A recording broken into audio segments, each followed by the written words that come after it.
Hello friends, मैं अभय वाजपेयी हाजिर हूँ कक्षा 11 से संबंधित अपने अगले लेक्चर के साथ। आज हम लोगों का जो टॉपिक है वो है सोनार विधि। वास्तव में पिछले लेक्चर में हम लोगों ने लंबाई के मापन के बारे में बात की थी और मैंने बताया था कि लंबाई का मापन दो विधियों से होता है, एक प्रत्यक्ष विधि से और एक अप्रत्यक्ष विधि से। तो अब हमें क्या करना है, अप्रत्यक्ष विधि में हमने एक विधि पढ़ी थी और उसी अप्रत्यक्ष विधि में ये दूसरी विधि है जिसका नाम क्या है, सोनार विधि। तो सबसे पहले ये सोनार शब्द जो लिखा हुआ है ये क्या है इसके बारे में जानेंगे, फिर सोनार विधि क्या होती है इसके बारे में जानेंगे। देखिए, सोनार को अगर इंग्लिश में लिखें तो SONAR, तो SO का मतलब होता है साउंड और N का मतलब होता है नेविगेशन। NA से क्या हो जाएगा, नेविगेशन।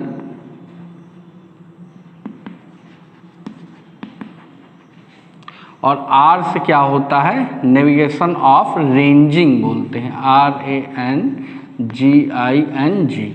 ठीक, तो ये इसका सोनार क्या है ना, sound of navigation of ranging का शॉर्ट फॉर्म होता है। ठीक है, यहाँ पे ए का मतलब एंड से होगा, ध्यान रखिएगा, है ना।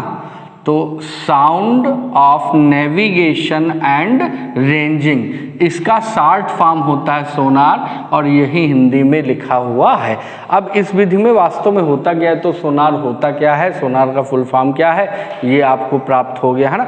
इस विधि का उपयोग कैसे करेंगे, इसमें होता क्या है, वास्तव में इसमें सोनार पराश्रव्य तरंगों को क्या किया जाता है, एक स्थान से दूसरे स्थान तक भेजा जाता है और इनका उपयोग, तो अभी आप कह सकते हैं कि पराश्रव्य ध्वनि भी यहाँ पे यूजफुल हो सकती है, नहीं क्यों, क्योंकि ये सोनार विधि का उपयोग हम लोग जब करते हैं तो ये हम जल के अंदर इसका उपयोग करते हैं। जल के अंदर का मतलब जैसे पनडुब्बियाँ जो है पानी के अंदर अंदर क्या होती हैं, चलती हैं, तो उनकी स्थिति जानने के लिए।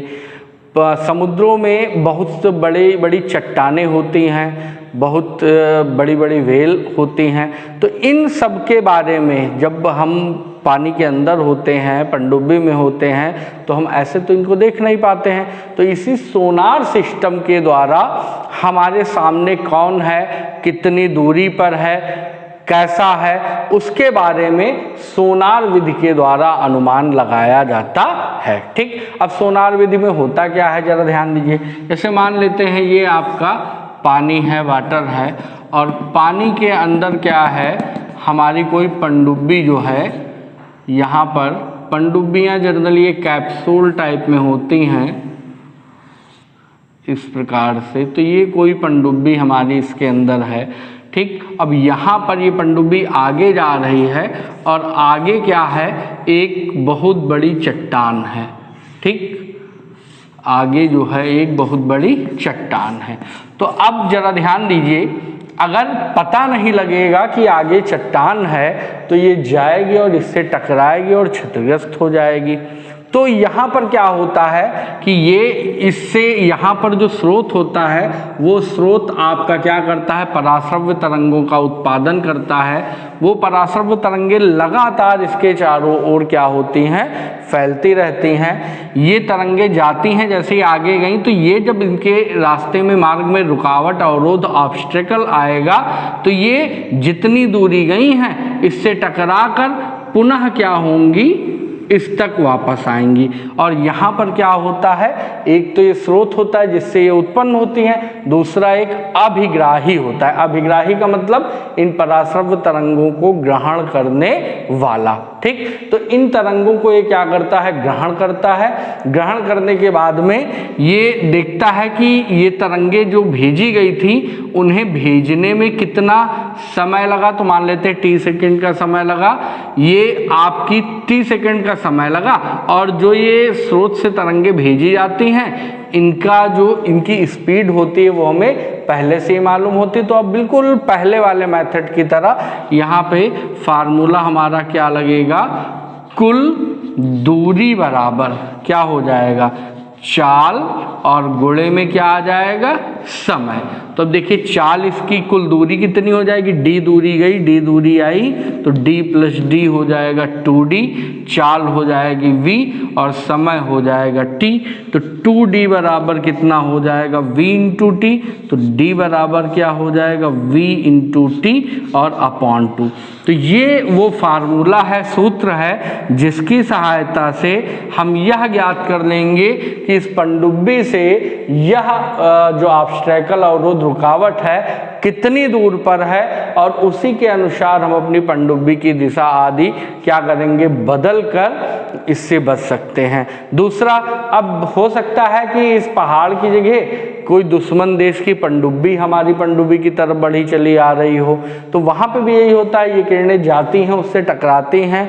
अब वो चट्टान है या कोई मेटल है, पदार्थ है, इसके बारे में भी वो जानकारी देती हैं, प्लस वहाँ से आएगी। तो इसी प्रकार से जैसे ही वो मेटल है, अब मेटल है तो जाहिर सी बात है समुद्र के अंदर मेटल का बहुत बड़ा कोई शिप वगैरह तो पड़ा नहीं होगा, पुराने टूटे फूटे हो सकते हैं, मगर जितनी गहराई पर पनडुब्बी होती है वहाँ पर नहीं मिलेंगे, वो तल में मिलेंगे। तो अगर कोई मेटल आदि की चीज़ मिलती है तो वो तुरंत उसे डिटेक्ट करता और पता लग जाता है कि ये कोई दुश्मन देश की पनडुब्बी आ रही है। इसकी डायरेक्शन कितनी है, इस पनडुब्बी से दूसरी पनडुब्बी कितने अंश के कोण पर है, कितनी दूरी पर है, सब चीज़ें यहाँ पे फटाफट, यहाँ पे जो भी सिस्टम लगा होता है इसके अंदर एडवांस टेक्निक सिस्टम, उससे ये सब कुछ कैच करके तुरंत डिस्प्ले करती है, और जो भी हमारे सैनिक होते हैं उसके अकॉर्डिंग मिसाइल सेट करके उस दिशा में क्या करते हैं, छोड़ देते हैं। और अगर दुश्मन देश की पनडुब्बी उस राह से नहीं हटती है तो हमारी मिसाइलें जाके उसे क्या करती हैं, नष्ट कर देती हैं। तो इस प्रकार से हम देख सकते हैं कि जो सोनार विधि है ये हमारे लिए बहुत ही अत्यंत महत्वपूर्ण विधि है, और इस विधि का उपयोग जो है कह सकते हैं कि युद्ध के टाइम में हमारी पनडुब्बियों के लिए बहुत सहायक होता है। तो आपकी जो थ्योरी है इससे संबंधित वो आपको आपकी स्क्रीन पर दिख जाएगी। तो आइए अब हम चलते हैं अपनी दूसरी विधि। अब हम चलते हैं लेज़र विधि की तरफ। देखिए लेज़र को इंग्लिश में लिखते हैं LASER, आप अपने बोर्ड पर देख सकते हैं। तो इसमें L का मतलब लाइट, ए का मतलब एम्प्लीफिकेशन, एम्प्लीफिकेशन का मतलब, एम्प्लीफाई का मतलब किसी चीज़ के आयाम को बढ़ा देना। ये छोटी तरंग है तो इसके आयाम को क्या कर देना, बड़ा कर देना। तो light amplification by stimulated emission of radiation. Radiation आप समझते ही हैं, है ना, रेडिएशन का मतलब एनर्जी का रेडिएट होना, बाहर निकलना, ठीक है, अपने आप स्वतः बाहर निकलना, ये रेडिएशन कहलाता है। इमिशन का मतलब बाहर निकलना, ठीक। तो इसका मतलब ये जो आपका लेज़र विधि है इसमें जो है एम्प्लीफाइड लाइट को क्या किया जाता है, रेडिएशन के रूप में बाहर निकाला जाता है। अब इसका उपयोग कैसे करेंगे, इसके उपयोग से हम लोग क्या करते हैं, वास्तव में लेज़र विधि का जो उपयोग होता है, लेज़र में एक तीव्र प्रकाश पुंज होता है। तीव्र लेज़र लाइटें आप लोग देखते होंगे मार्केट से आप खरीद के लाते हो, जलाइए तो एक बिल्कुल सीधी लाइट की बीम निकल के जाती है, और जहाँ पर भी वो मतलब जैसे दीवार वगैरह पर उसका बीम बनता है तो बिल्कुल पतला सा महीन सा एक बिंदु बन जाता है, वास्तव में वही लेज़र लाइट है, ठीक। तो ये लेज़र लाइटें बहुत स्ट्रांग, शक्तिशाली होती है, और इनकी दूरी, बहुत दूरी तय करने की इनकी क्षमता होती है। इसी कारण जैसे पृथ्वी से हमें चंद्रमा की दूरी क्या करनी है, ज्ञात करनी है, तो पृथ्वी से चंद्रमा की दूरी ज्ञात करने के लिए हम क्या करेंगे, इसी लेज़र विधि का हम लोग उपयोग करते हैं, ठीक। लेज़र विधि में क्या होता है, जैसे हम यहाँ पर पृथ्वी पर खड़े हुए हैं, ये हमारी क्या है, अर्थ है, ठीक, पृथ्वी है। अब यहाँ पे आपका क्या है, चंद्रमा है, ठीक है, मून है। तो इस स्थिति में हम यहाँ से ये लेज़र लाइट क्या करते हैं, इस चंद्रमा की ओर भेजते हैं। ये लेज़र लाइट जाती है, इससे टकराती है, और टकराकर परावर्तित होकर वापस ये क्या होती है, पृथ्वी पर आती है। तो जिस स्रोत से इसे भेजा गया था, जब यहाँ आती है तो अभिग्राही द्वारा ग्रहण कर ली जाती है, और यहाँ से जाने में और नीचे वापस आने में कुल कितना समय लगा, उस समय टी का मापन कर लिया जाता है। और जब समय का मापन हो जाता है तो देखिए यहाँ पर अब क्या ध्वनि नहीं है, प्रकाश है, और प्रकाश की चाल को हम लोग किससे प्रदर्शित करते हैं, प्रकाश की चाल, इसे हम लोग प्रदर्शित करते हैं c से। तो फिर वही फार्मूला, कुल दूरी बराबर क्या हो जाएगा, चाल गुणे समय। तो कुल दूरी आपकी d प्लस डी मिलके 2d हो जाएगी, और चाल आपकी c और समय क्या हो जाएगा t।